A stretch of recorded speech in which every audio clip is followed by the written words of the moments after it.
So one of the challenges yesterday that somebody put to me is when I was talking about community, they said, "Oh, you're not being realistic. You're talking about community as though communities are benign or friendly places." And he shared an experience of all his life being outside of community and outside of groups, and where he went to school and where he worked and now where he lives.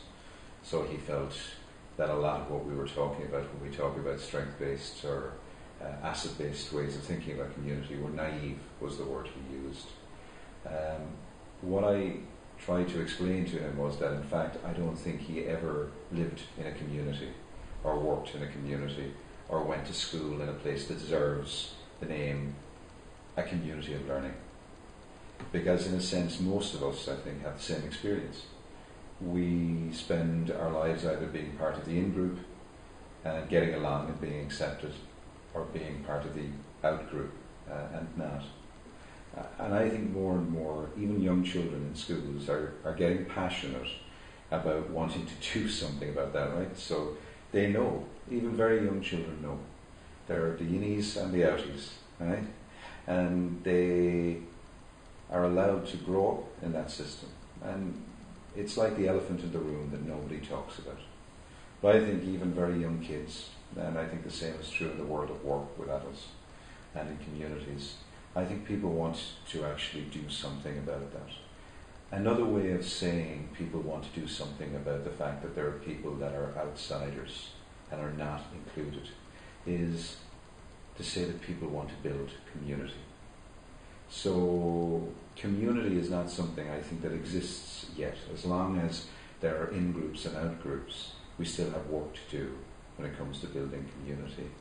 And in that sense, there's nothing at all naive about community building.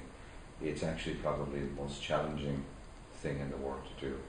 So my call to action really is a call to do something about the fact that we have in-groups and out-groups all around us, everywhere we are, in our work, in our communities, in our schools, in our institutions.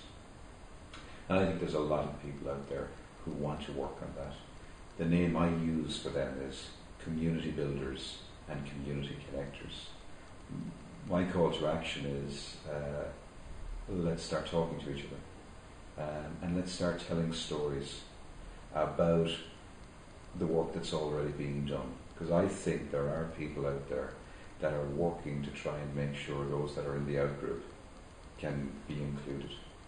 I'd like to hear their stories, because I think that's what we're talking about when we talk about ABCD, those stories.